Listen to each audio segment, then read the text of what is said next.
The ledger was found in 1891, tucked beneath rotting floorboards of a burned plantation house in southern Georgia. 28 years after the transaction, the handwriting was meticulous. 12 names, 12 ages ranging from 4 to 14, 12 prices totaling $8,400, all sold on December 25, 1863. But it was the final entry that made the county clerk's hands tremble. A single word, written in different ink, in a shaking hand that barely resembled the previous entries. Forgive. What the authorities discovered in the days following that Christmas would challenge every assumption about justice, guilt, and the weight of a single night. The master's name was Silas Hargrove, and by dawn on December 26th, something had changed him so profoundly that those who knew him claimed he was no longer the same man. Some said it was divine retribution. Others whispered of something far more terrifying, something that came for him in the darkness of that holy night, when the world celebrated peace, and he had committed an act so cruel that even hardened men turned away in disgust.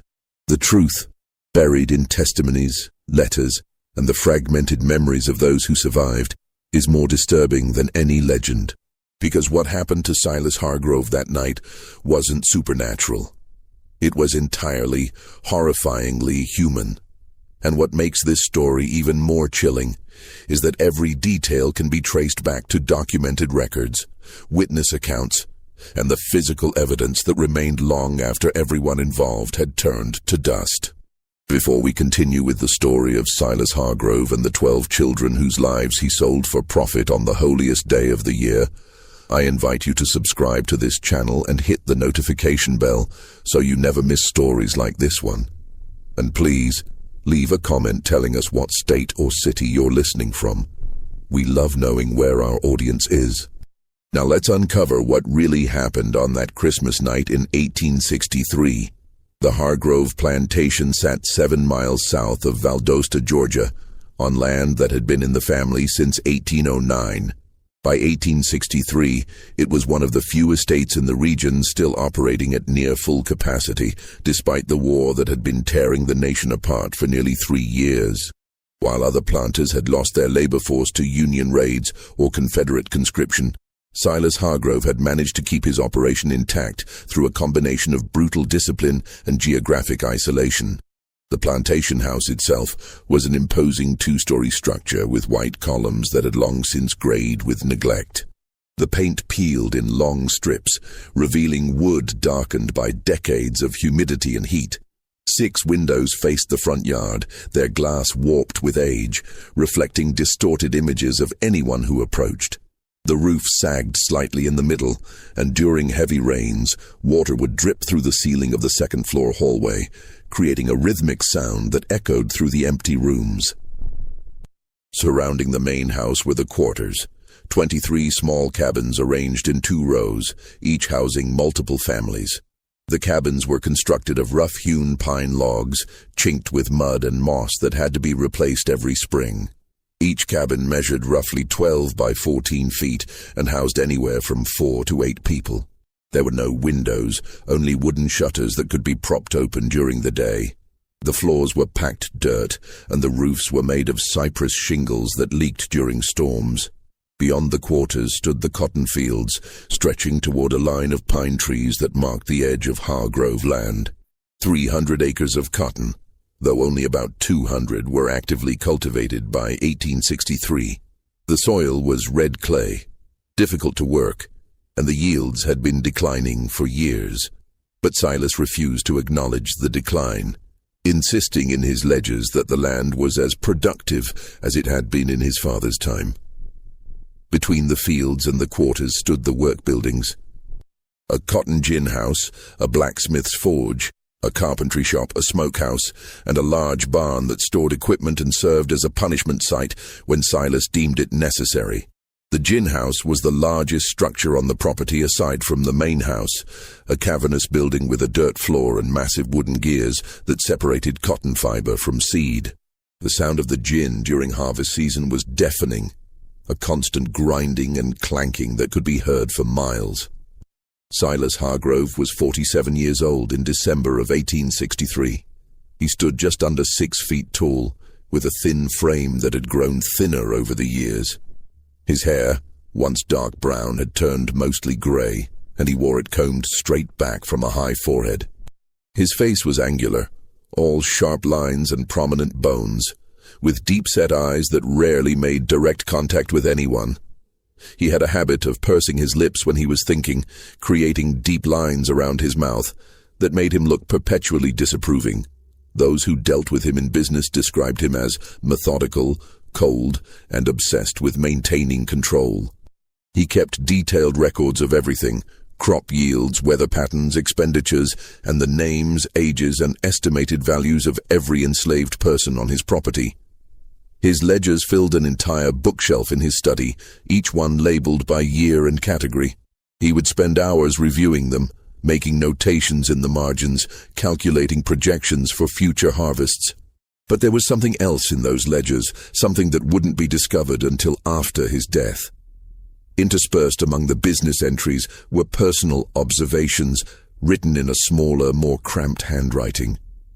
Brief notes about the people he enslaved. Ruth's boy Marcus shows aptitude for carpentry. Bess, age 4, sickly, may not survive winter. Thomas learning blacksmith trade, value increasing. These weren't compassionate observations. They were assessments, the same way a farmer might note which livestock were thriving and which were failing. Silas had been raised to view slavery as a natural order, an economic necessity, and a social structure ordained by God. His father, Nathaniel Hargrove, had owned the plantation before him and had instilled in Silas a rigid worldview. There were those who were meant to lead and those who were meant to serve. Questioning this order was not only foolish, but dangerous. It threatened the entire foundation of their society. Nathaniel had died in 1856, leaving the plantation to Silas, his only surviving son. Silas's older brother, James, had been killed in a hunting accident in 1849, and his younger brother, Robert, had died of yellow fever in 1852. This left Silas as the sole heir, a responsibility he took with grim seriousness.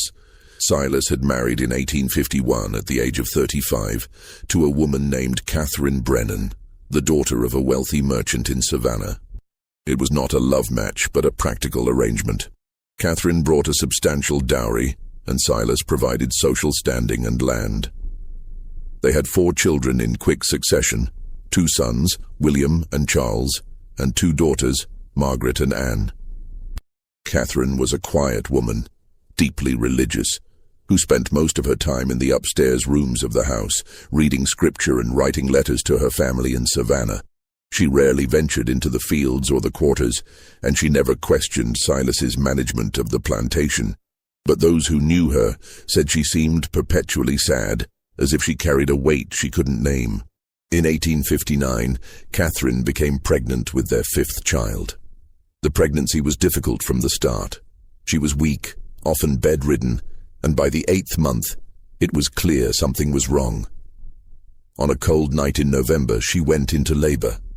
The baby, a boy, was born stillborn. Catherine hemorrhaged and died 3 hours later, at the age of 32. Silas had her buried in the family cemetery, a small plot on a hill overlooking the cotton fields. He commissioned a marble headstone with her name, dates, and a single line from Proverbs. She openeth her mouth with wisdom, and in her tongue is the law of kindness. He never visited the grave after the funeral. The children were sent to live with Catherine's sister in Savannah shortly after their mother's death.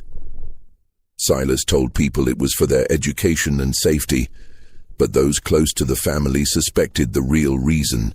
He couldn't bear to look at them. They reminded him of Catherine, and Catherine reminded him of failure.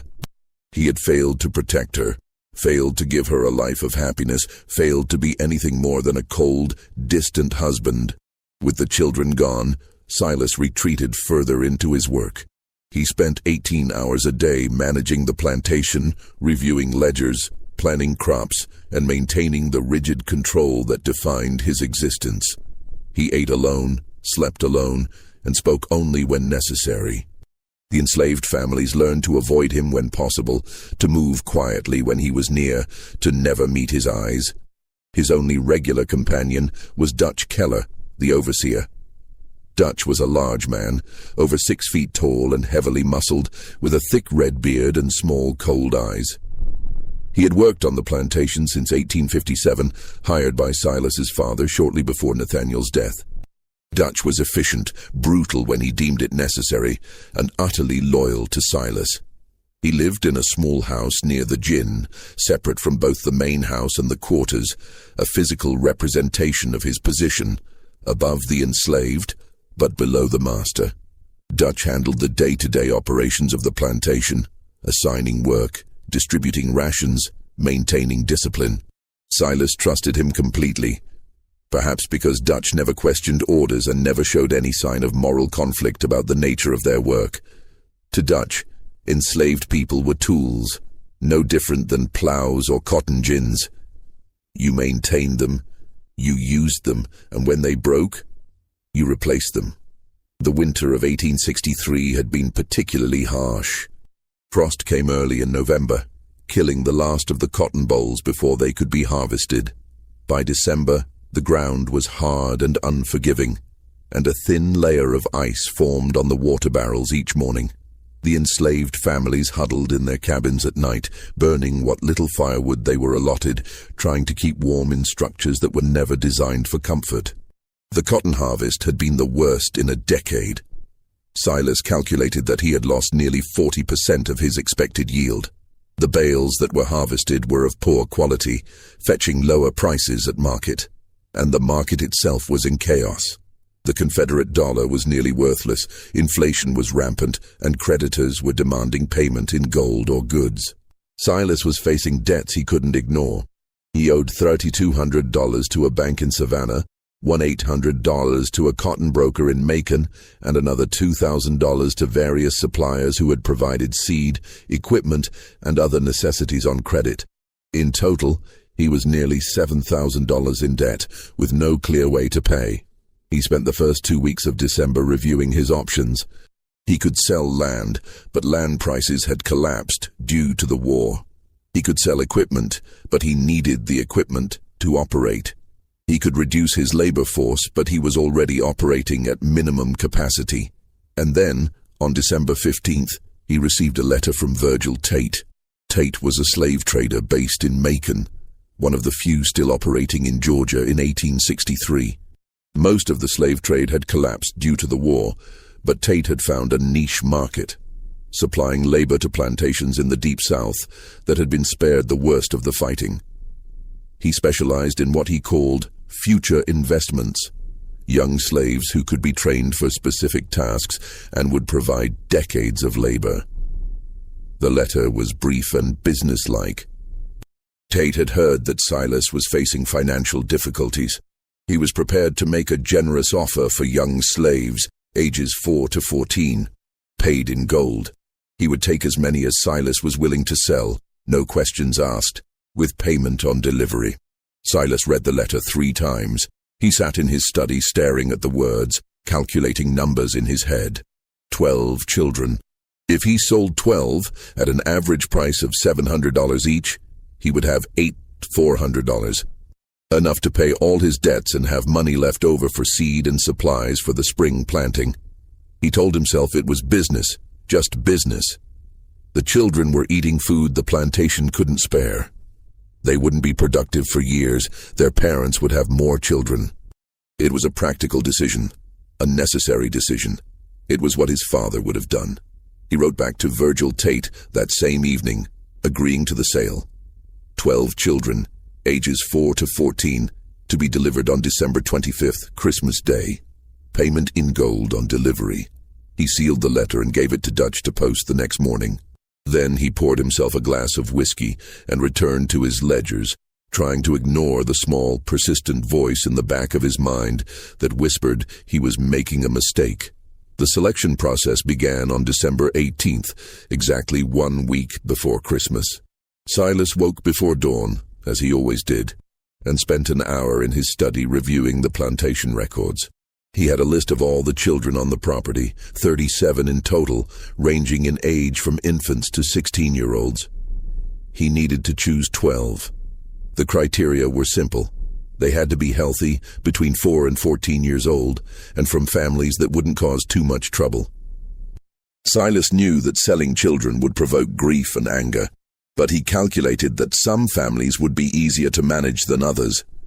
Families with multiple children would be less devastated by the loss of one.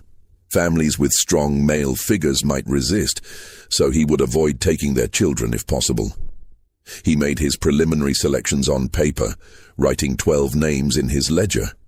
Then he called for Dutch. Dutch arrived at the study just after sunrise, his breath visible in the cold morning air. Silas showed him the list and explained the plan. Dutch listened without expression, then nodded. "When do you want to tell them?" Dutch asked. "Christmas Eve," Silas said. "No point in giving them time to make trouble." "They'll make trouble anyway," Dutch said. "You're taking their children." "Then we'll deal with it," Silas said. "But the sale is happening. Tate will be here Christmas morning with the gold." Dutch nodded again and left. Silas sat alone in his study, staring at the list of names. 12 children. 12 lives that would be uprooted, separated from their families, sold to strangers. He felt a flicker of something. Not quite guilt, but unease. He pushed it down and returned to his calculations. Over the next 2 days, Silas walked through the quarters and the work areas, observing the children on his list. He watched them play, work, interact with their families. He was looking for signs of illness, weakness, or behavioral problems that might reduce their value. The first child on his list was Bess, a 4-year-old girl who lived with her mother, Sarah, and 2 older siblings in cabin number 7. Bess was small for her age, with large dark eyes and a quiet demeanor. She rarely spoke, even to other children, and spent most of her time clinging to her mother's skirts. Silas noted that she appeared healthy despite her size, and her youth made her valuable. She could be trained for domestic work and would provide decades of service. The second was Marcus, a 6-year-old boy who lived with his mother, Ruth, and his grandmother in cabin number 12. Marcus was energetic and curious, always asking questions, always exploring. Ruth was a strong woman, one of the most capable workers on the plantation, and Silas knew that taking her son would devastate her. But Marcus was healthy, intelligent, and would fetch a good price. The third was a girl named Lily, age 7, who lived with her parents and 3 younger siblings in cabin number 3. Lily helped her mother with the younger children and was already learning to sew and cook. She was quiet and obedient, traits that would make her valuable in a domestic setting. The fourth was a boy named Samuel, age 8, who lived with his father, a blacksmith named Joseph, and his mother in cabin number 15. Samuel was apprenticing with his father, learning the trade, and showed considerable skill for his age. Silas hesitated on this one. Joseph was a strong, respected figure in the enslaved community, and taking his son might provoke resistance. But Samuel's skills made him valuable, and Silas decided the risk was worth it. The fifth was a girl named Grace, age 9, who lived with her mother and 2 sisters in cabin number 8. Grace was tall for her age, strong, and already working in the fields alongside the adults. She rarely smiled, and there was a hardness in her eyes that Silas found unsettling. But she was healthy and capable, and that was all that mattered. The sixth was a boy named Daniel, age 10, who lived with his parents and an older brother in cabin number 19. Daniel was small and wiry, with quick hands and a sharp mind. He had been helping in the carpentry shop and showed aptitude for detailed work. His parents were quiet, unlikely to cause trouble, which made him a safe choice. The seventh was a girl named Hannah, age 10, who lived with her mother and grandmother in cabin number 5. Hannah was cheerful and talkative, always singing while she worked. Her mother, a woman named Esther, was one of the house servants, which meant Hannah had been exposed to domestic work from a young age. She would be easy to train and valuable in a household setting. The eighth was a boy named Isaac, age 11, who lived with his parents and 3 younger siblings in cabin number 21. Isaac was serious and responsible, often taking care of his younger siblings while his parents worked. He was literate. His mother had secretly taught him to read using a Bible she had hidden, though Silas didn't know this. Isaac's intelligence and maturity made him valuable.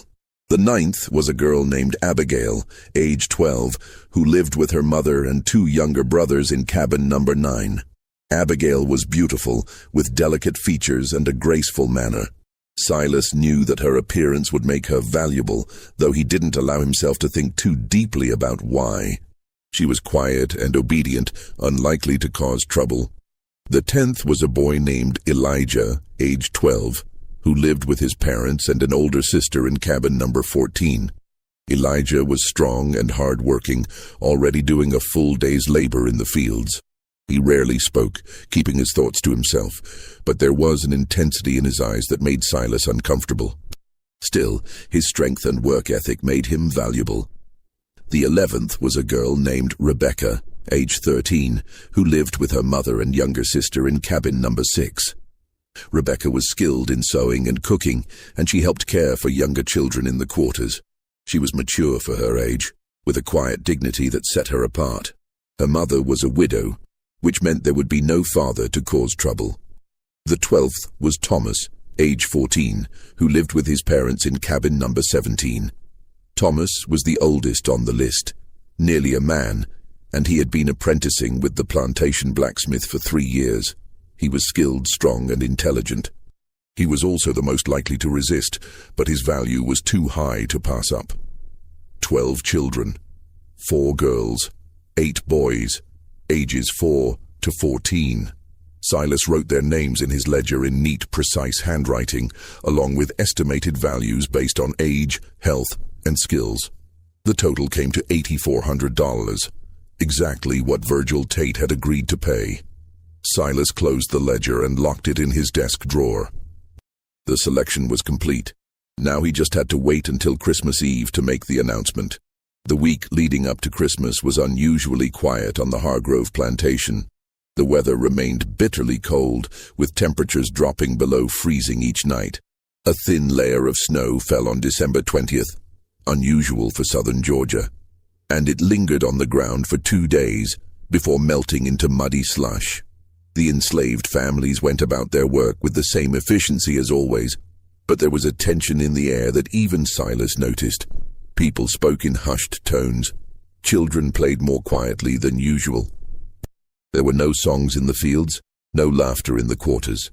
It was as if everyone sensed that something was coming, though they didn't know what. Silas spent most of his time in his study, reviewing his financial records and preparing for the transaction. He had written to his creditors, informing them that he would be able to make payments in January. He had calculated how much gold he would need to set aside for spring planting. He had planned everything down to the smallest detail, but he couldn't shake a growing sense of unease.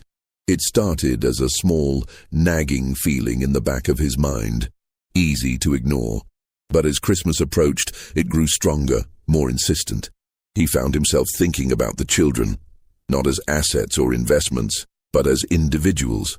He remembered watching Bess cling to her mother's skirts. He remembered Marcus's endless questions. He remembered the way Thomas had looked at him once, with an expression Silas couldn't quite interpret. He told himself he was being foolish. This was business. He had made the right decision. The plantation would survive because of this sale. That was all that mattered. On December 22nd, Dutch came to the study with a concern. Several of the enslaved families had been asking about Christmas.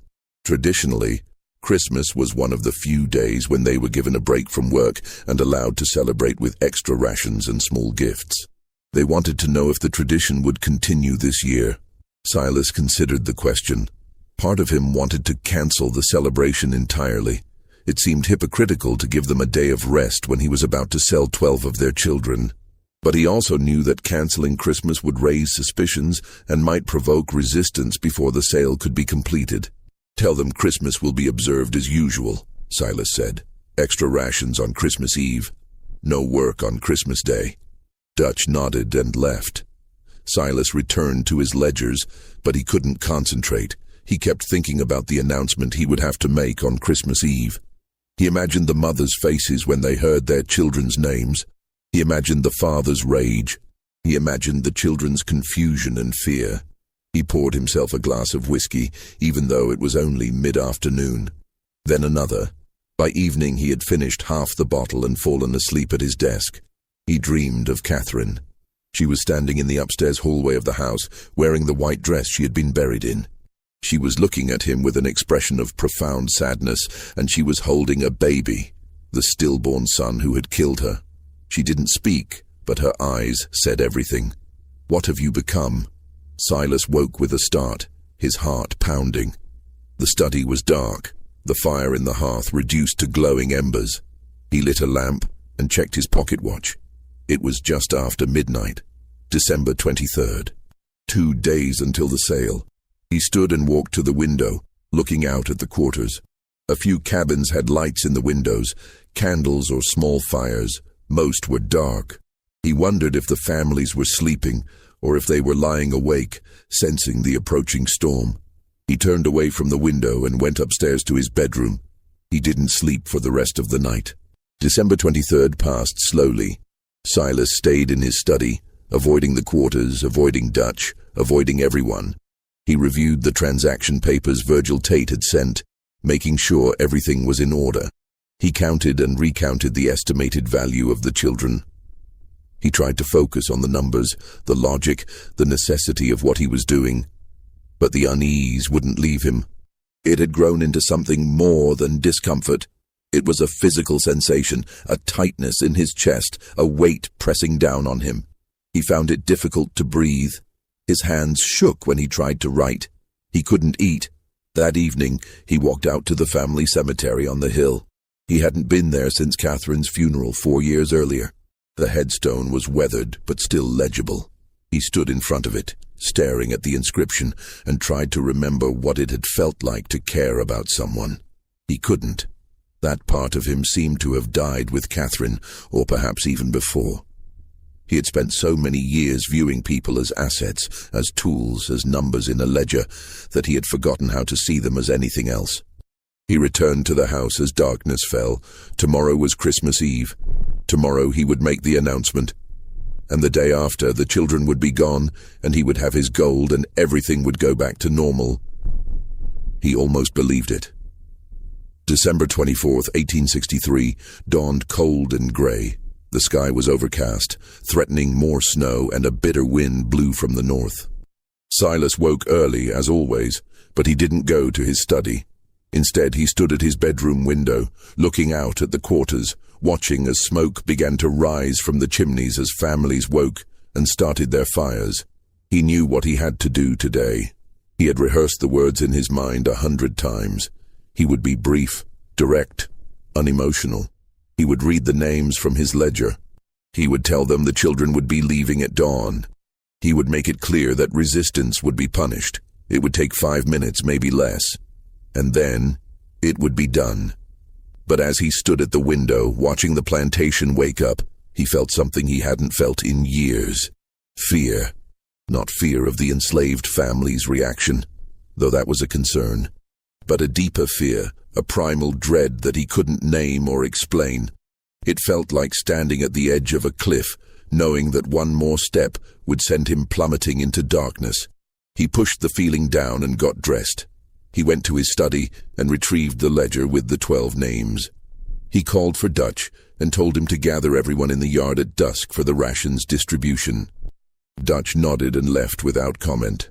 The day passed with agonizing slowness. Silas tried to work, but he couldn't focus. He tried to read, but the words blurred on the page. He tried to eat, but the food tasted like ash.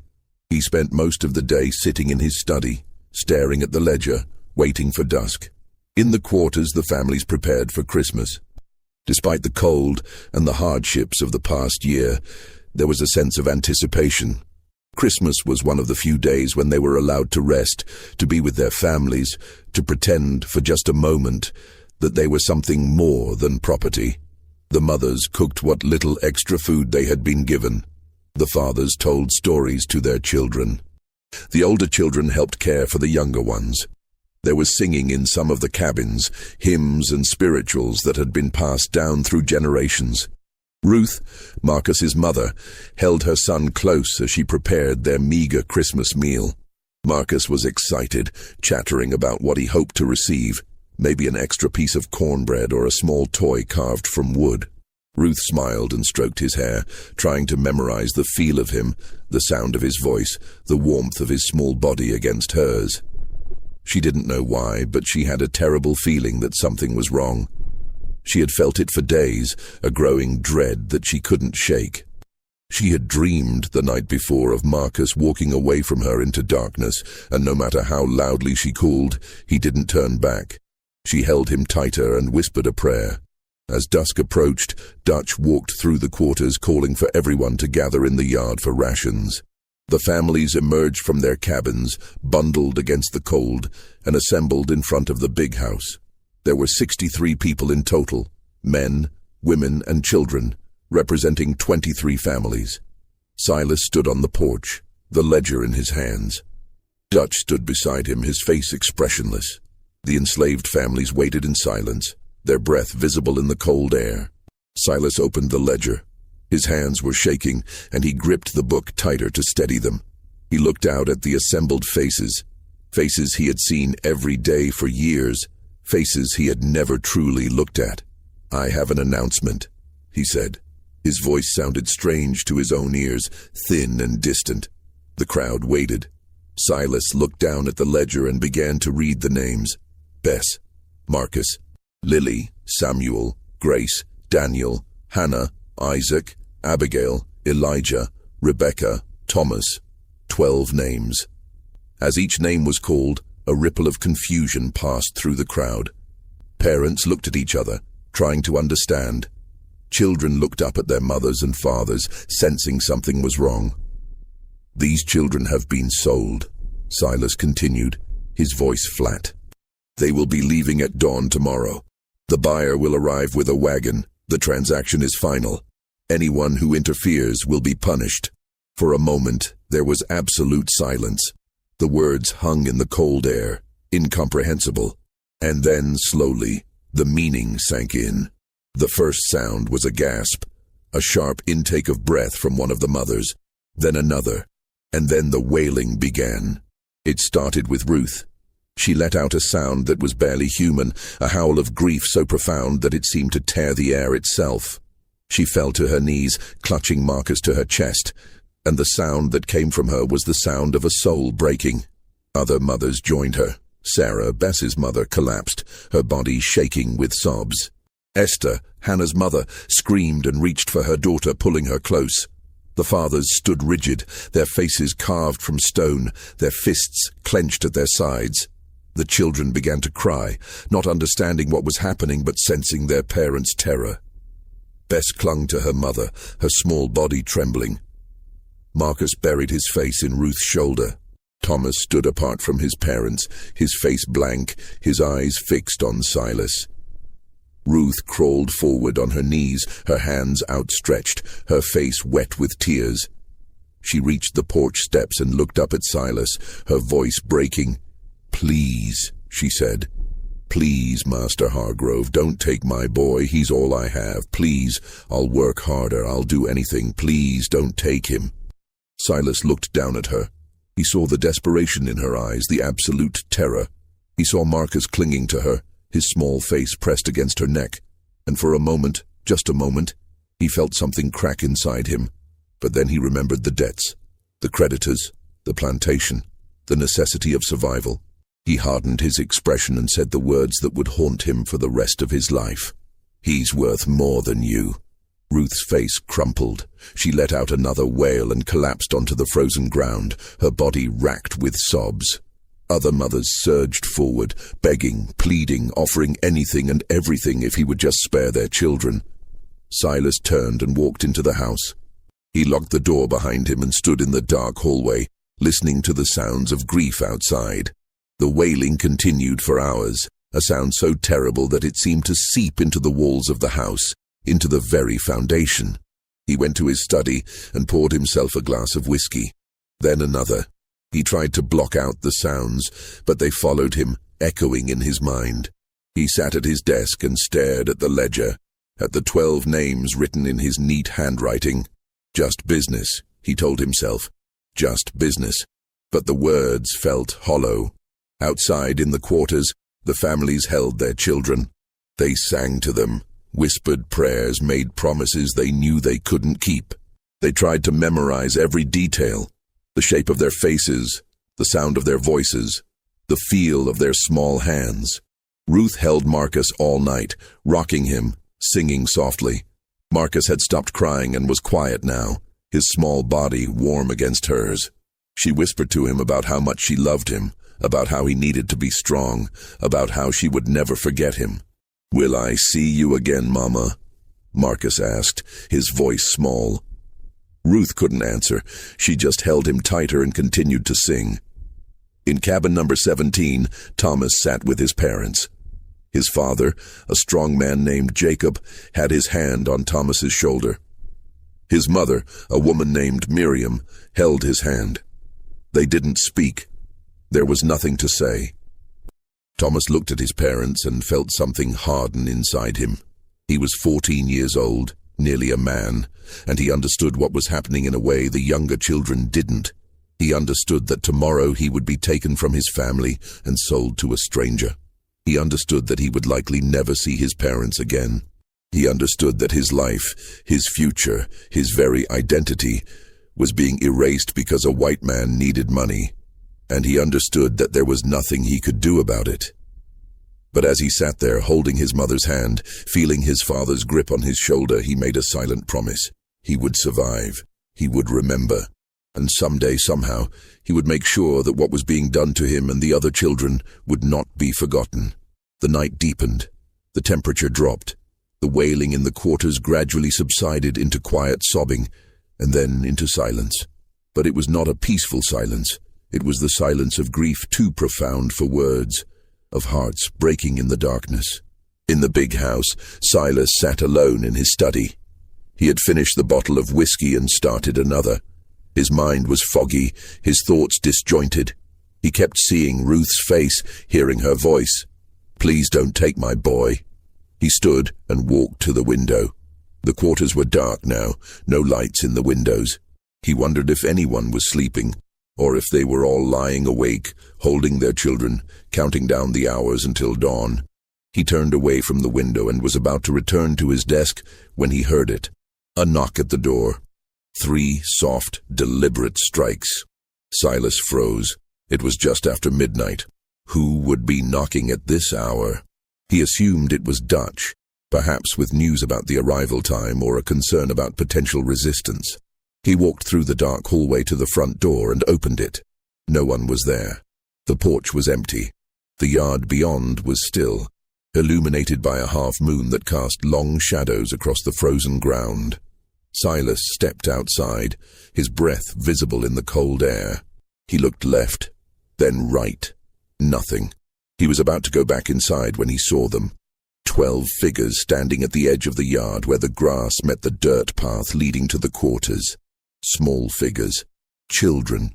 For a moment, Silas thought the enslaved families had sent the children to plead for themselves. He felt a surge of anger. This was manipulation, an attempt to make him feel guilt. He stepped off the porch and started toward them, ready to send them back and punish whoever had orchestrated this. But as he got closer, he realized something was wrong. The children weren't moving. They stood perfectly still, arranged in a line, their faces tilted upward toward the house. And they were silent, completely, unnaturally silent. No crying, no pleading, no sound at all. "Get back to the quarters," Silas said, his voice sharp. "Now." None of them moved. He was 10 feet away when he recognized them. Bess, the 4-year-old, her small body rigid. Marcus, Ruth's son, his face blank. Thomas, the blacksmith's apprentice, his eyes fixed on Silas. All 12 children from the list, standing in the exact order he had written their names in the ledger. "I said get back," Silas repeated, louder now. His voice echoed in the stillness. The children didn't respond. They didn't blink. They simply stared at him with expressions he couldn't read. Not fear, not defiance, but something else. Something that made his skin prickle despite the cold. And then slowly they began to move, not toward him, not away. They simply turned in perfect unison and started walking toward the cotton fields. Silas stood frozen, watching them disappear into the darkness beyond the reach of the moonlight. His heart was pounding, though he couldn't explain why. They were just children, enslaved children who would be gone by noon tomorrow. This changed nothing. But as he stood there in the cold, watching the darkness where they had vanished, he felt that fear again, the primal dread that had been growing all day. It was stronger now, almost overwhelming. He went back inside, locked the door, and returned to his study. He poured another glass of whiskey and tried to steady his shaking hands. Just children, he told himself. Just a trick to make me feel guilty. It won't work. But he couldn't shake the image of their faces, the way they had stared at him, the absolute silence, the way they had moved in perfect unison, as if controlled by a single mind. He tried to return to his ledger, but the numbers blurred. He tried to sleep, but every time he closed his eyes, he saw them standing in that line, their small bodies rigid, their eyes fixed on him. At 2 a.m, he heard singing. If you're feeling the weight of this story, imagine how those families felt on that Christmas Eve. Before we continue to the most disturbing part of this night, take a moment to like this video and share it with someone who appreciates true historical mysteries. Your support helps us bring these forgotten stories to light. Now, let's discover what happened when Silas heard that singing in the darkness. The singing was faint at first, barely audible over the wind that rattled the windows of the big house. It seemed to come from everywhere and nowhere at once, a melody that Silas didn't recognize, sung in voices too young to carry such weight.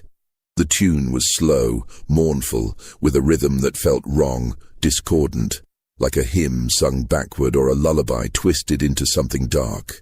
Silas stood in his study, the whiskey glass frozen halfway to his lips. He listened, trying to determine where the sound was coming from. It seemed to drift through the walls like smoke, seeping into every corner of the house.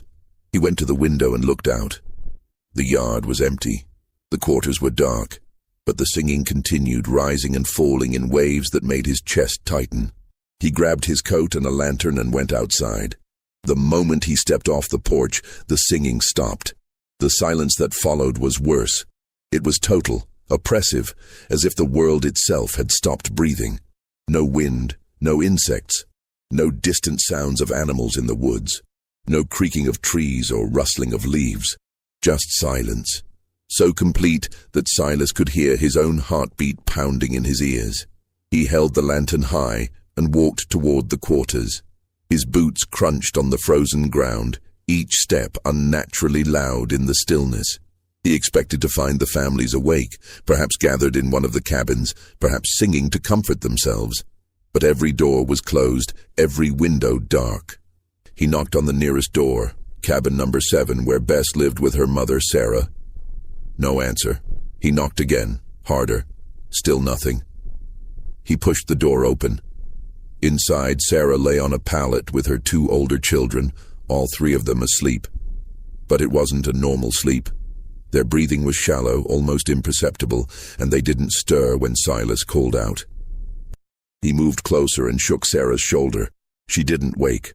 Her skin was warm, her pulse steady, but she was completely unresponsive, as if trapped in some deep, unnatural slumber. Silas backed out of the cabin, his heart racing. He moved to the next cabin, then the next. The same in each one. Every adult, every child except the 12 he had selected, was asleep in this same deep, unnatural way. He called their names, shook them, even splashed water on their faces. Nothing worked. They simply lay there, breathing shallowly, trapped in sleep. Except the 12 children. The 12 children were gone. Silas felt the first real thread of panic. He told himself it was absurd. They were hiding, playing some kind of game, or perhaps their parents had hidden them before falling into this strange sleep. But the panic remained, cold and insistent, spreading through his chest like ice water. He searched the quarters, the barn, the storage sheds, the gin house. Nothing. He walked to the edge of the cotton fields, holding his lantern high, and called their names. His voice was swallowed by the darkness, as if the night itself was absorbing the sound. And then he saw the light. Deep in the fields, perhaps 100 yards away, a small fire burned. It was low to the ground, flickering weakly but unmistakable against the darkness. Silas started toward it, his boots crunching on the frozen earth, his breath coming in short gasps. As he got closer, he saw them. The 12 children sat in a perfect circle around the fire. They weren't moving, weren't speaking. They simply sat, their faces illuminated by the flames, staring into the fire as if hypnotized. The light cast strange shadows on their faces, making them look older, almost ancient. "What are you doing?" Silas demanded, his voice breaking the silence. "Get up. Get back to the quarters. Now." None of them looked at him.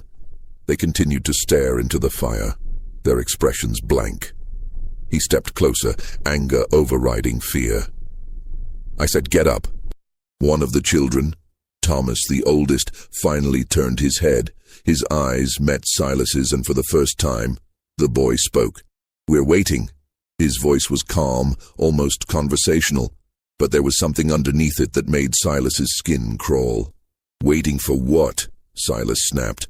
Thomas didn't answer immediately. He simply looked at Silas with an expression that was neither hostile nor afraid. It was something else, something that looked almost like pity. "For you to see us," Thomas said quietly. "I see you," Silas said. "You're sitting in my field in the middle of the night. Now get up before I—" "No," Thomas interrupted. "You don't see us. You've never seen us, not really." Silas felt his anger spike. "I don't have time for this nonsense. Get up, now." He reached down and grabbed Thomas's arm, intending to drag him to his feet. But the moment his hand made contact, Thomas looked up again, and this time, his expression was different. Not blank, not empty, but filled with something Silas couldn't name, a depth of understanding that no 14-year-old should possess. "You sold us," Thomas said quietly, "on Christmas." The words hit Silas like a physical blow. He released the boy's arm and stepped back. "It's business," Silas said, but his voice sounded weak even to himself. "You don't understand. It's just business. I have debts. The plantation." "We understand," Thomas said. And then, in a voice that didn't sound like a 14-year-old boy, he added, "Do you?" The fire went out. Not gradually, not flickering and fading. It simply vanished, as if someone had thrown a blanket over it. The darkness rushed in, absolute and suffocating. Silas's lantern was still burning, but its light seemed to stop just inches from the glass, unable to penetrate the blackness around him. He heard movement, footsteps, whispers. The children were standing now. He could sense it, but he couldn't see them. He swung the lantern wildly, trying to find them, but the light revealed nothing but darkness. And then he felt it. Hands. Small hands, dozens of them, touching him, not grabbing, not violent, just touching. His arms, his chest, his face, cold fingers pressing gently against his skin, as if trying to memorize him, to understand him. Silas screamed. He swung the lantern and it shattered against the ground, plunging him into complete darkness. He ran blindly, stumbling over frozen furrows, his breath coming in ragged gasps. He didn't know which direction he was going. He only knew he had to get away. The hands followed him. They touched his back, his shoulders, his neck. Light touches, almost gentle but relentless. And with each touch he felt something, a flash of emotion, a fragment of memory that wasn't his own. He felt terror. The terror of a 4-year-old child being torn from her mother's arms. He felt confusion, the confusion of a 6-year-old boy who didn't understand why he was being taken away. He felt grief, the grief of a mother watching her child disappear into darkness. He felt rage, the rage of a father who couldn't protect his family. He felt despair, the despair of children who had been told they were worthless, that they were property, that their lives had no value beyond what someone was willing to pay. Each emotion hit him like a wave, overwhelming, suffocating. He tried to push them away, to block them out. But they kept coming, faster and faster, until he couldn't tell where his own feelings ended and theirs began. He ran until his legs gave out, and he collapsed onto the frozen ground, gasping, his heart hammering in his chest. The hands were gone. The darkness was gone. He was lying in the yard in front of the big house, and the sky was beginning to lighten with the first hint of dawn. He opened his eyes and saw them, the 12 children standing on the porch watching him. They didn't speak. They didn't move. They simply stood there, silent and still, as the sun began to rise behind them. Silas staggered to his feet, his body shaking, his mind reeling. He stumbled into the house, locked the door, dragged a chair against it, and collapsed onto the floor of his study. His clothes were torn, his hands bleeding from where he had fallen. His face was wet, whether from tears or sweat or melted snow, he didn't know. He sat there for a long time, trying to make sense of what had happened. It was exhaustion, he told himself. Stress. Guilt manifesting as hallucination. It wasn't real. It couldn't be real. But when he looked down at his hands, he saw the dirt under his nails, the scratches on his palms. And when he looked at the window, he saw them still standing there, watching. And he knew with a certainty that terrified him that it had been real. All of it. At precisely 6 o'clock in the morning, Virgil Tate arrived with his wagon and 3 armed men. Silas heard the sound of hooves and wheels on the frozen road and forced himself to stand. His body ached, his head pounded, and his hands wouldn't stop shaking. He looked at himself in the mirror above his desk and barely recognized the man staring back. His face was pale, his eyes bloodshot and sunken, his hair disheveled. He looked like he had aged a decade overnight. He straightened his clothes as best he could and walked to the front door. He took a deep breath, trying to steady himself, and opened it.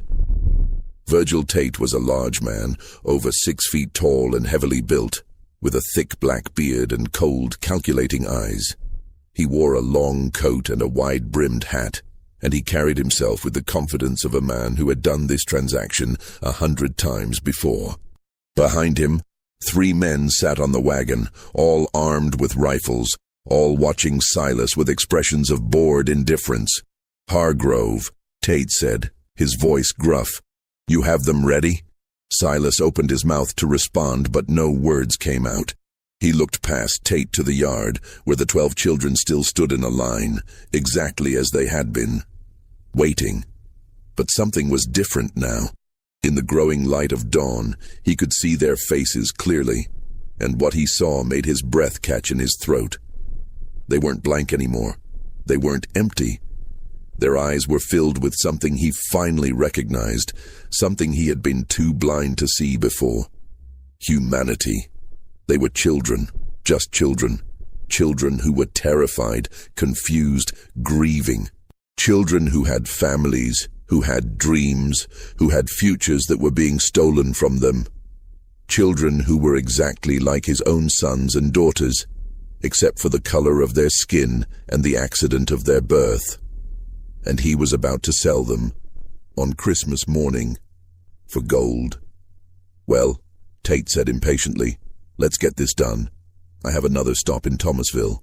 Silas looked at the children, at Bess, the 4-year-old, her small body trembling, at Marcus, Ruth's son, his eyes wide with fear, at Thomas, the blacksmith's apprentice, who was looking at him with that same expression of understanding, of pity. And in that moment, Silas Hargrove understood something that would haunt him for the rest of his life. They knew exactly what he was. They knew what he had chosen, and they knew that he would have to live with it. The weight of that knowledge was crushing. It pressed down on him, suffocating him, and he realized that this was what they had shown him in the darkness. Not revenge, not punishment, but truth. The simple, unbearable truth of what he was doing. He thought about the gold, about the debts, about the plantation, about everything he had told himself to justify this decision, and he realized that none of it mattered. None of it was worth this. "No," Silas said quietly. Tate frowned. "What?" No, Silas repeated, louder now. His voice was shaking, but there was a firmness underneath it that surprised even him. The sale is off. Tate's expression darkened. The hell it is. We have a contract. I have your signature. You take this gold, or I take those children and you get nothing. Silas looked at the leather satchel in Tate's hand, the satchel containing $8,400 in gold coins. Enough to save the plantation. Enough to pay his debts. Enough to secure his future. Then he looked at the children again, at their faces, at their eyes. Take your gold and leave, Silas said. Tate stared at him for a long moment, his jaw clenched. You're a fool, Hargrove. You'll lose everything. I know, Silas said. And he did. He knew that without the gold he would default on his debts. The creditors would seize the plantation. He would lose everything his family had built over 3 generations. He would be ruined. But he also knew that if he went through with this sale, he would lose something far more important. He would lose whatever remained of his humanity. He would become something he could never come back from. Tate spat on the ground. Your funeral. He turned to his men. Let's go. We're wasting time here. The wagon turned and started back down the road. The sound of hooves and wheels faded into the morning.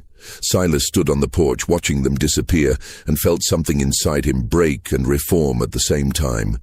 He looked at the children. Slowly, one by one, they turned and walked back toward the quarters. By the time the sun was fully up, they were gone. Silas stood on the porch for a long time after the children left, staring at the empty yard. The sun was rising, casting long shadows across the frozen ground, and the world was beginning to wake up. He could hear sounds from the quarters now, doors opening, voices calling out, the normal sounds of morning. He realized that whatever had happened during the night, whatever strange sleep had fallen over the plantation, was over. The families were waking up, and they would want answers. Silas went inside and walked to his study. He sat at his desk and stared at the ledger, at the 12 names written in his neat handwriting. He picked up his pen, dipped it in ink, and drew a single line through each name. Then at the bottom of the page he wrote 3 words. Sale cancelled. Debt remains. He closed the ledger and locked it in his desk drawer. Then he stood and walked back outside. The families were emerging from the quarters now, confused and disoriented. They had woken to find themselves in their cabins with no memory of how they got there or what had happened during the night. The last thing they remembered was the announcement on Christmas Eve, the grief, the wailing, the terror of knowing their children would be taken at dawn. But dawn had come, and their children were still there. Ruth was the first to see Marcus. He was standing outside their cabin, looking tired and confused but unharmed. She ran to him and swept him into her arms, sobbing, checking him for injuries, unable to believe he was really there.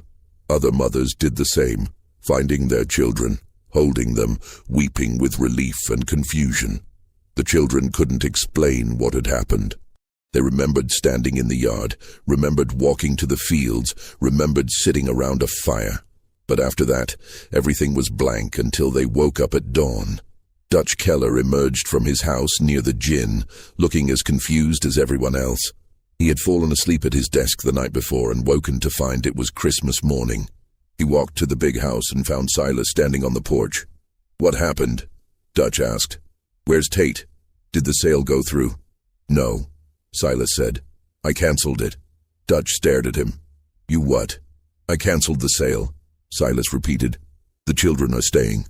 But the debts—" "I'll figure it out," Silas said. His voice was flat, emotionless. But there was a finality to it that made Dutch realize there was no point in arguing.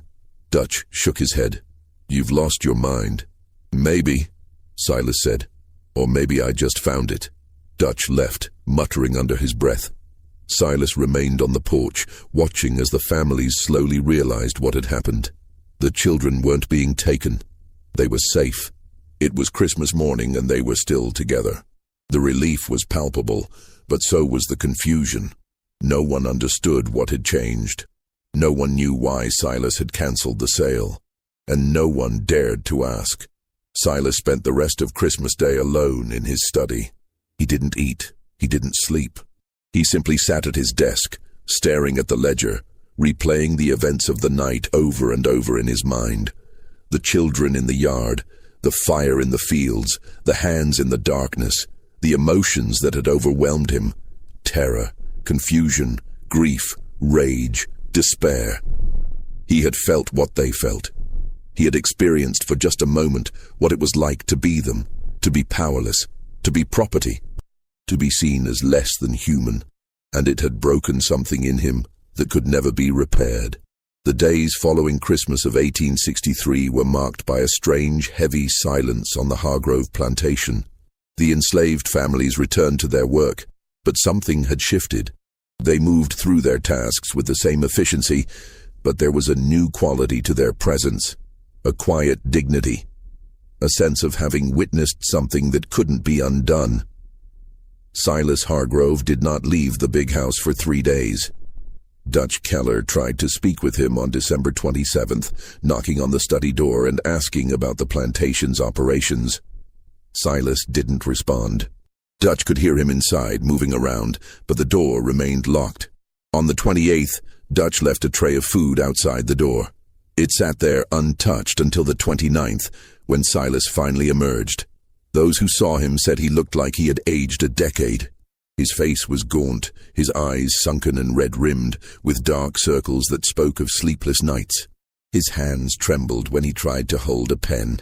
His clothes hung loosely on his frame, as if he had lost weight in just a few days. He didn't speak to anyone.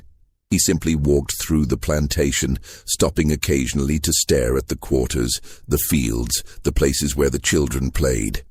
On December 30th, he did something unprecedented. He called a meeting of all the enslaved families. They gathered in the yard, wary and uncertain. The last time they had been called together, Silas had announced the sale of their children. They didn't know what to expect now, but they prepared for the worst.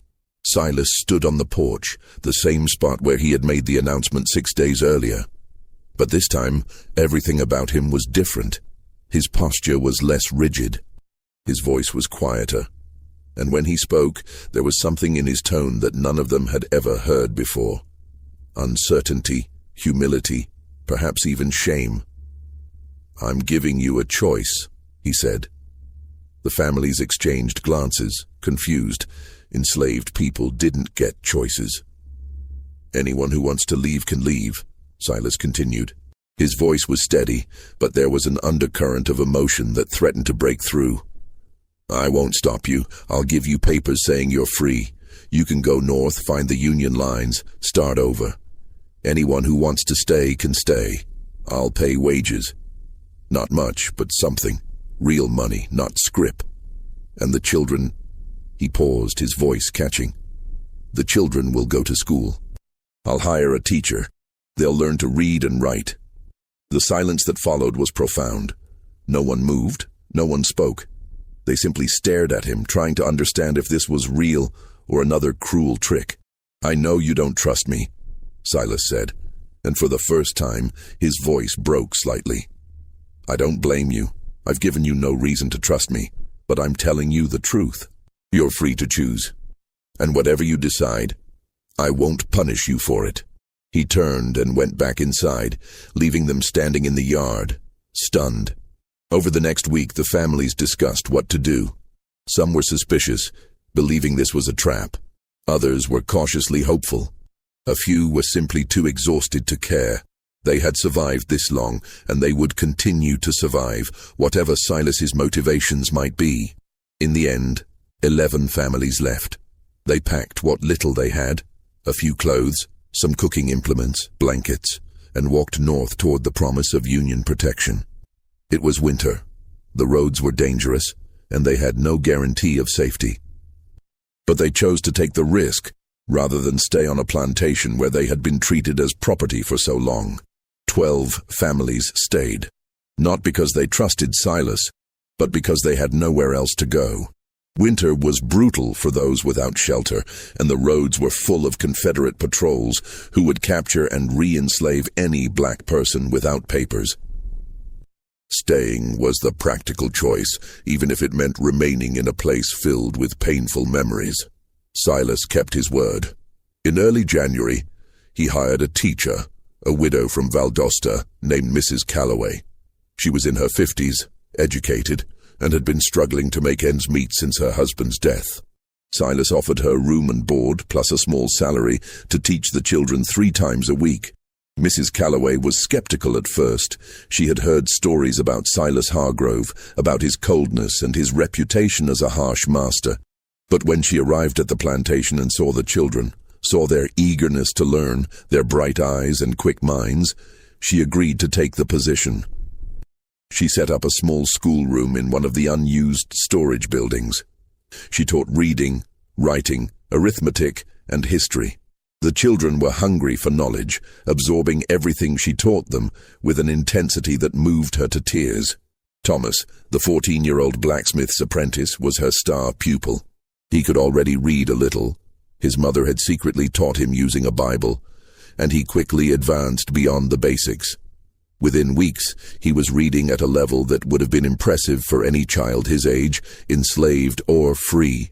Silas also began paying wages. They were small, just a few dollars a month per family, but they were paid in gold, not Confederate scrip. For people who had never been paid for their labor, who had never had money of their own, it was a profound change. He stopped carrying a whip. He stopped entering the quarters uninvited. He stopped issuing punishments for minor infractions. The plantation continued to operate, but the atmosphere had changed. There was less fear, less tension. People still worked hard, but they worked with a sense of purpose rather than terror. But Silas himself was changing in ways that went beyond policy. Those who observed him closely noticed that he seemed haunted. He would stop in the middle of a task and stare into the distance, as if seeing something no one else could see. He would wake in the middle of the night and walk through the plantation, stopping at the edge of the cotton fields, staring into the darkness. He began attending church in Valdosta, sitting in the back pew, never speaking to anyone. He would arrive just as the service started and leave the moment it ended, avoiding conversation. But he listened intently to every sermon, especially those about redemption, forgiveness, and the weight of sin. Dutch Keller left in February of 1864. He told anyone who would listen that Silas had lost his mind. "He's not the same man," Dutch wrote in a letter to his brother. "Something broke in him that night. He walks around like a ghost, talking to himself, staring at nothing. He's paying them wages, for God's sake, treating them like they're free. I can't work for a man like that. He's going to lose everything, and I won't be there to watch it happen." Dutch was right about one thing.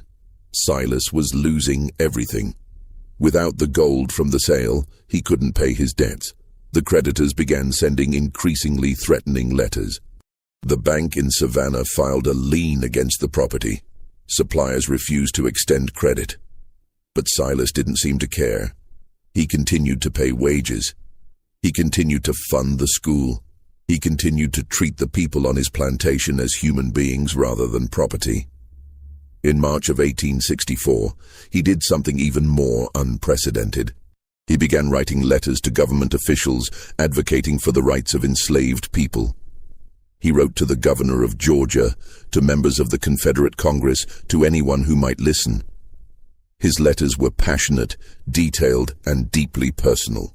In one letter, discovered years later in the state archives, he wrote, "I have spent my life believing that slavery was a natural order, a necessary institution, a system ordained by God. I was wrong. I have seen the faces of children torn from their mothers. I have heard the wails of parents who know they will never see their sons and daughters again. I have felt for just a moment the terror and despair of those who are treated as property rather than people. And I can no longer remain silent. This system is evil. It destroys not only those who are enslaved, but also those who enslave. It corrupts the soul and blinds us to the humanity of our fellow man. I do not expect forgiveness for my role in perpetuating this evil. But I can at least speak the truth, even if no one listens. The letters were ignored. Some were mocked. A few resulted in threats. But Silas continued to write them, driven by a compulsion he couldn't explain. The war dragged on through 1864 and into 1865. Sherman's army marched through Georgia in late 1864, burning plantations and freeing enslaved people in their wake. The Hargrove plantation was spared, likely because it was so isolated and appeared already abandoned. By the time Union soldiers reached the area, there was little left to burn. In April of 1865, Lee surrendered at Appomattox, and the war officially ended. News traveled slowly to southern Georgia, but by late April, word had reached Valdosta. The Confederacy was dead. Slavery was abolished. Silas gathered the remaining families and told them they were legally free now. He offered to let them stay and work for wages, or leave with his blessing and whatever supplies he could spare. Most stayed, not out of loyalty to Silas, but out of practicality. The world outside was chaos. The roads were full of displaced people, both black and white. The economy had collapsed. There were no jobs, no infrastructure, no safety net. The plantation, for all its dark history, offered stability, but the relationship had changed. The families were no longer enslaved. They were workers, employees, people with agency and choice, and Silas treated them as such. He began dividing the plantation land, offering plots to families who wanted to farm independently. He provided seed, tools, and advice. He helped them establish their own small farms, even though it meant reducing the size of his own operation. In 1867, he sold most of the remaining plantation land to the families who had stayed, offering them terms so generous that a lawyer in Valdosta accused him of financial suicide. The lawyer was probably right. Silas sold the land for a fraction of its value, accepting payment in installments over 10 years, with no interest. "Why are you doing this?" the lawyer asked him. "You're giving away everything your family built." Silas looked at him with those haunted eyes and said, "Because it was never mine to begin with." He kept only the big house and a few acres around it. The rest, nearly 300 acres, was divided among 12 families. 12 families for 12 children. It wasn't a coincidence. Silas lived alone in the big house, refusing to remarry or reconnect with his own children in Savannah. He wrote to them occasionally, but they rarely responded. They had built new lives, and Silas was a reminder of a past they wanted to forget. He spent his days reading, writing, and walking the fields. He continued to attend church, continued to write letters advocating for the rights of formerly enslaved people, continued to live with the weight of what he had done. And every Christmas Eve, he would stand in the yard at midnight, in the exact spot where he had seen the 12 children, and he would stay there until dawn. No one knew what he was doing. Some thought he was praying, others thought he was keeping vigil. A few believed he was waiting for something, or someone, to return. Mrs. Calloway, who continued to teach at the school even after the war ended, once asked him about it. "Why do you stand out there every Christmas Eve?" she asked. Silas was silent for a long time. Then he said, "Because I need to remember." "Remember what?" "What I almost did, what I was, and what they showed me. The children." Silas nodded. "They didn't curse me. They didn't harm me. They simply made me see, made me feel what they felt, and it changed me in a way I can't explain. Every Christmas Eve, I stand in that spot and remember, because if I forget, even for a moment, I might become that man again." In 1872, Silas Hargrove fell ill. It started as a persistent cough in October, then progressed to fever and weakness by November. By December, he was bedridden, his body frail but his mind still sharp. Mrs. Calloway visited him regularly, bringing him food and medicine, sitting with him when he was too weak to be alone. She had grown to respect him over the years, though she never fully understood him. He was a man haunted by his past, driven by guilt and a desperate need for redemption. "Do you have any regrets?" she asked him one afternoon in mid-December, sitting beside his bed. Silas was silent for a long time, staring at the ceiling. Then he said, "Only one. That it took me so long to see them as human." The children? All of them, Silas said. Every single person I owned. I told myself it was business. I told myself it was the way things were. I told myself I was a good master, that I treated them well compared to others. But that night, he trailed off, his eyes distant. That night they showed me what I really was, and I couldn't unsee it. What did they show you, Mrs. Calloway asked gently. Silas looked at her, his eyes filled with something between sorrow and terror. That I was the monster, not them, me. I was the one who stole lives, who destroyed families, who treated human beings as property. And the worst part is, I did it all while believing I was righteous, that I was doing what was necessary, what was natural. They showed me the truth, and it destroyed me. But it also saved me. Saved you from what? From becoming something I could never come back from, Silas said. If I had sold those children, if I had gone through with it, I would have crossed a line that couldn't be uncrossed. I would have become something less than human myself. They saved me from that. And I've spent every day since trying to be worthy of that gift. On December 20th, Silas asked Mrs. Calloway to bring him his journals. He had been keeping detailed personal journals since that Christmas night in 1863, filling page after page with his thoughts, his memories, his attempts to understand what had happened. He spent 3 days reviewing them, making notes in the margins, adding final entries. On December 23rd, he sealed them in a metal box and gave them to Mrs. Calloway. "Keep these safe," he said. "Someday, someone might want to know what really happened, what I did, and what they did to save me from myself." "Who are they?" Mrs. Calloway asked. "The 12, Silas said. "The children. They're grown now, scattered across the country, but I still see them sometimes in my dreams, still standing in that line, watching me, waiting for me to understand. Do you understand now?" Silas smiled, a sad, weary smile. "I'm beginning to." On December 24th, 1872, exactly 9 years after the night he had tried to sell the 12 children, Silas Hargrove died.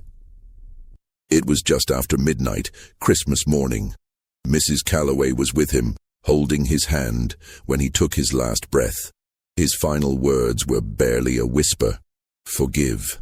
The families who had stayed on the plantation buried him in the small cemetery on the hill, not far from where Catherine had been buried 13 years earlier. They marked his grave with a simple stone that bore only his name and dates. No epitaph, no flowery language, just the facts. But they also did something unexpected. They planted 12 small trees around his grave, one for each of the children he had almost sold. Oak trees, strong and enduring, that would grow tall and provide shade for generations to come. It was a gesture that confused outsiders. Why would formerly enslaved people honor the man who had once owned them, who had once tried to sell their children?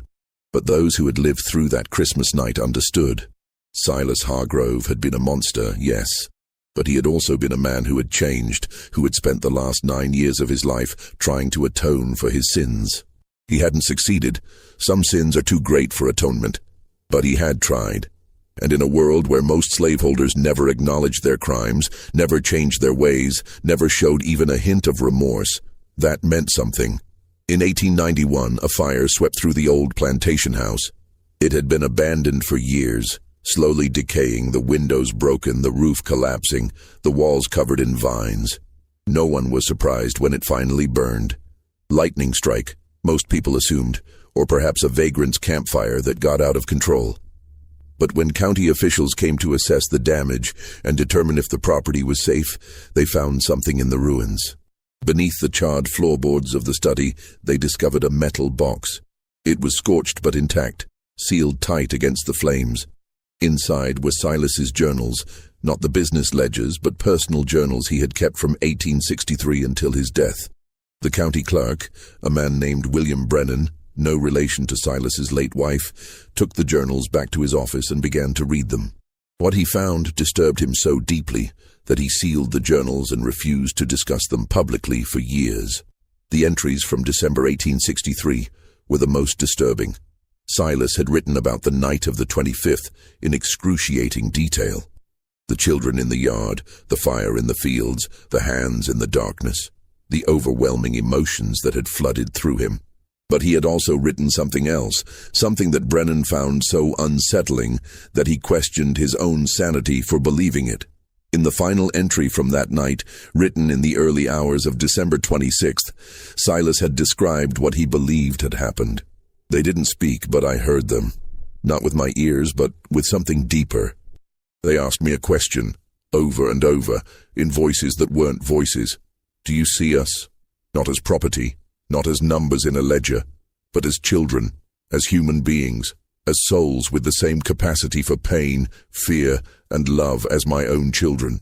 And I realized, with a horror I cannot describe, that I had never truly seen them. Not once. I had looked at them every day of my life and never truly seen them, and that night they made me see. They made me feel what they felt. The terror of being torn from their mothers, the confusion of being sold like animals, the absolute helplessness of being a child with no power, no voice, no future. They didn't curse me. They didn't harm me. They simply made me see, and it broke something in me that can never be repaired. Brennan read this passage multiple times, trying to understand it. Was Silas describing a hallucination, a psychological break, or something else? He continued reading. In subsequent entries, Silas had written about his transformation, his attempts to atone, his ongoing struggle with guilt. But he kept returning to that night, trying to understand what had happened. In an entry from March 1864, Silas wrote, "I have spent months trying to rationalize what happened that night. I have told myself it was exhaustion, stress, guilt manifesting as hallucination. But I cannot escape the feeling that it was real, that somehow those 12 children found a way to show me the truth of what I was doing. Not through violence or revenge, but through empathy. They made me feel what they felt. And in doing so, they saved me from becoming something irredeemable." In an entry from December 1865, he wrote, "I stood in the yard again tonight, on the anniversary of that night. I half expected them to appear, to stand in that line and watch me as they did 2 years ago. But they didn't come, perhaps because they don't need to. I see them every day, in every child's face, in every parent's love for their child. They are always with me, reminding me of what I almost did, of what I was, and of what I must never become again." And in one of his final entries, written just days before his death, Silas wrote, "I am dying. I can feel it in my bones, in the weakness that grows stronger each day. I am not afraid of death. I am afraid of judgment, not the judgment of God, though that terrifies me as well, but the judgment of those 12 children, now grown, scattered across this country. Did I do enough? Did my attempts at atonement mean anything? Or was I simply a monster trying to ease his conscience before the end? I don't know. I will never know. But I hope, I pray, that they can forgive me. Not for what I did, because that is unforgivable, but for what I almost did, and for spending the rest of my life trying to be better than the man I was." Brennan closed the journal and sat in silence for a long time. He didn't know what to make of it. The story was too strange, too disturbing, too impossible to believe. And yet there was something about Silas's words, about the raw honesty and pain in them, that made him think it might be true. He decided to investigate further. He began tracking down descendants of the families who had lived on the Hargrove plantation, interviewing them, asking about their memories and the stories passed down through their families. What he discovered complicated the narrative even further. Several descendants mentioned the night the children walked, describing it as a real event, not a hallucination. They said their grandparents or great-grandparents had spoken of it, had described waking up on Christmas morning to find their children safe, with no memory of the night before. One woman, the granddaughter of Ruth, Marcus's mother, told Brennan that her grandmother had spoken of that night only once, shortly before her death in 1889.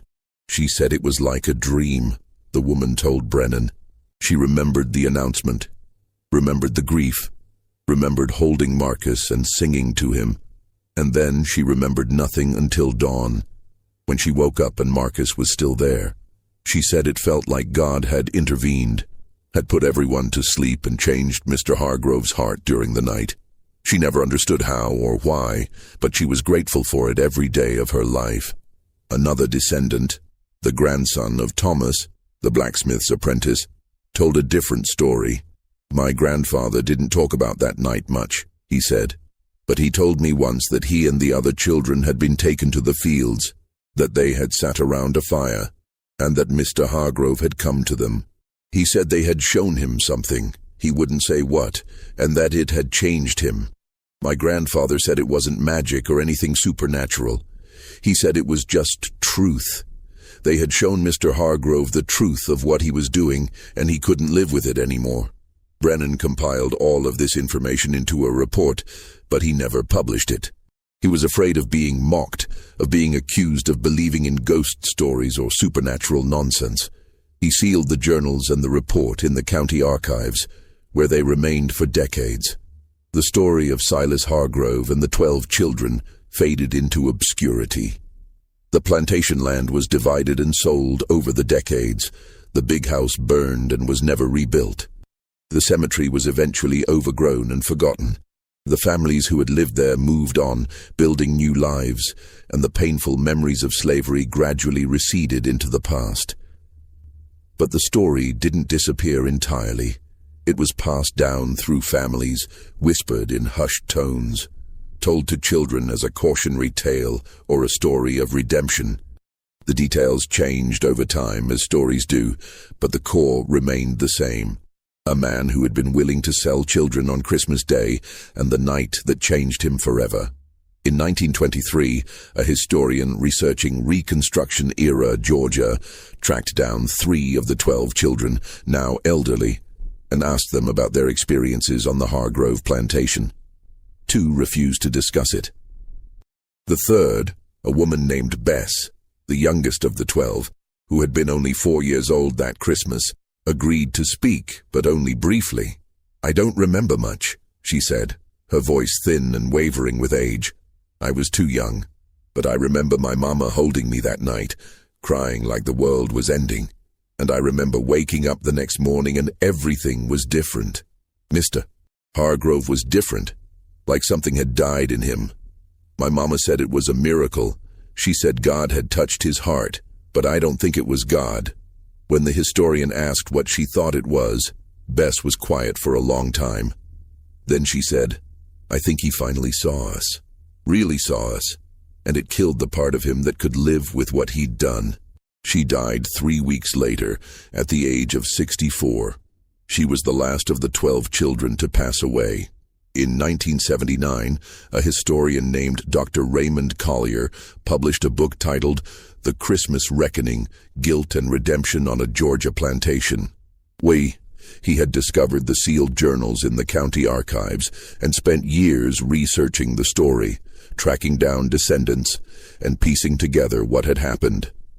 In the book, Dr. Collier argued that Silas Hargrove had experienced what we would now call a severe psychological crisis, triggered by the moral weight of his decision to sell the children.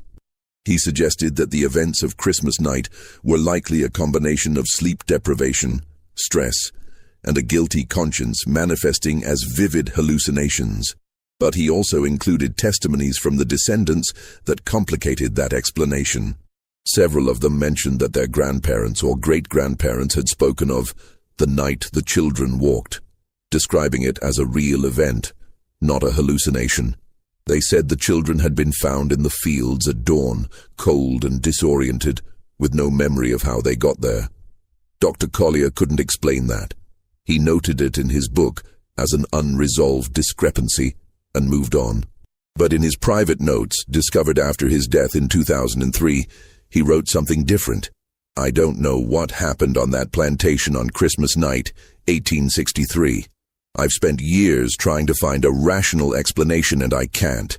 The testimonies are too consistent, the details too specific. Either an entire community conspired to create an elaborate fiction, or something happened that defies easy explanation. I'm a historian. I deal in facts. But sometimes facts lead you to places where reason can't follow. Maybe Silas Hargrove did hallucinate. Or maybe for one night, 12 children found a way to make a man see the truth of what he was doing. Not through violence, not through revenge, but through the simple, unbearable act of being seen, of being recognized as human, and maybe that was more powerful than any punishment could ever be. The Hargrove plantation no longer exists. The land was subdivided and sold over the decades, and now it's a mix of farmland and residential properties. The big house burned in 1891, and nothing was ever rebuilt on the site. The cemetery where Silas was buried was eventually overgrown and forgotten, though local historians believe they have identified its location. But the 12 oak trees remain.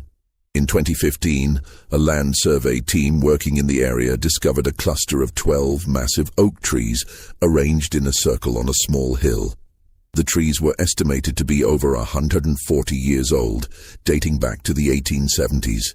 At the center of the circle, partially buried and covered in moss, was a weathered gravestone bearing the name Silas Hargrove, and the dates 1816, 1872.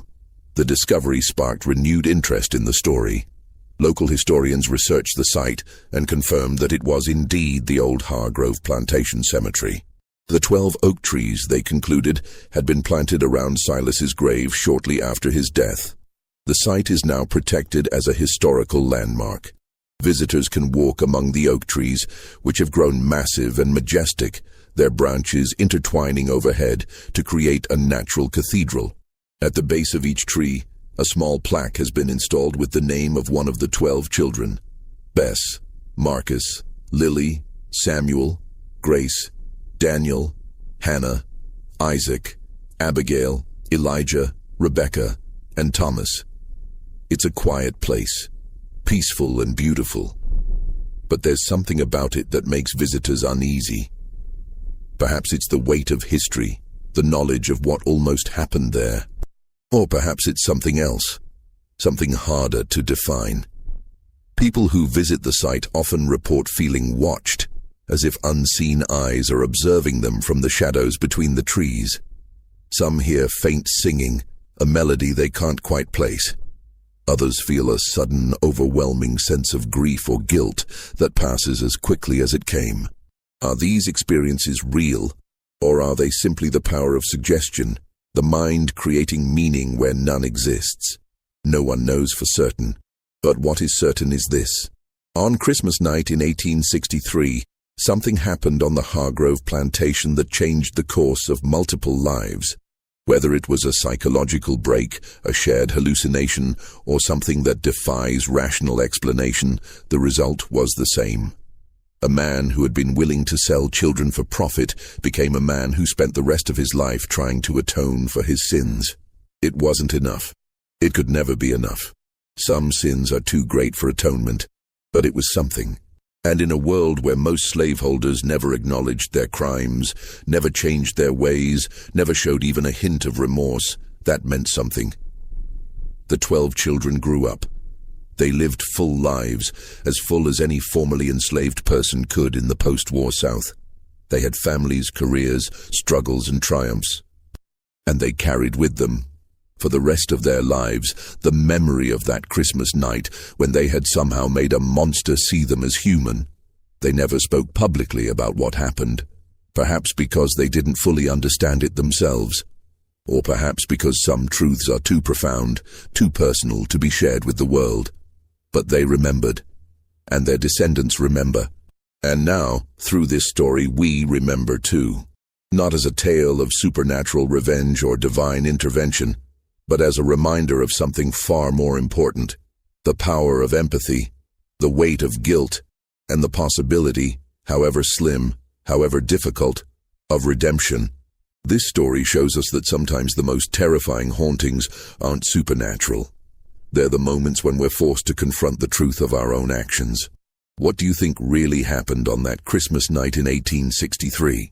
Was it a psychological break, or did those 12 children find a way to make Silas Hargrove see them as human?